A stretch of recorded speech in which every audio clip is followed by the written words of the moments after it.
కొంతమందికి ఆకలి అతిగా వేస్తూ ఎక్కువసార్లు తినేస్తూ ఉంటారు. దానివల్ల ఊబకాయము, షుగరు ఇలాంటి సమస్యలు వస్తూ ఉంటాయి. అతి ఆకలి తగ్గాలంటే 3 విషయాల్లో మార్చుకుంటే బాగుంటుంది. మొట్టమొదటిది, మంచినీళ్లను బాగా త్రాగుతూ ఉంటే ఆకలి తగ్గుతుంది.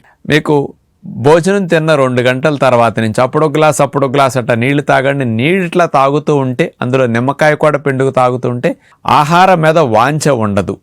రెండవది, ఆహారాల్లో ఫైబర్ ఎక్కువ ఉన్నవి బాగా తినాలి. అంటే ధాన్యాలు పాలిష్ పట్టకుండా తింటే ఫైబర్ ఉంటుంది. రవ్వలు, పిండ్లు ఇట్లాంటివన్నీ పాలిష్ పట్టకుండా తినాలి. అందుకని ఇలాంటి వాటిని వాడుకుంటే ఆకలి ఆటోమేటిక్గా తగ్గుతుంది. మూడవది, ఆహారాల్లో హై ప్రోటీన్ ఉండాలి. ఈ ప్రోటీన్ ఎక్కువ ఉన్న ఆహారాలు త్వరగా అరగవు కాబట్టి ఆకలి అవ్వదు. పొట్ట ఫిల్లింగ్కి హై ప్రోటీన్ డైట్ మంచిది. అంటే ఎండు విత్తనాలు బాగా నానబెట్టుకు తింటే హై ప్రోటీన్ వల్ల ఆకలి అంతగా ఉండదు. ఈ 3 చేయండి, ఆకలి తగ్గుతుంది.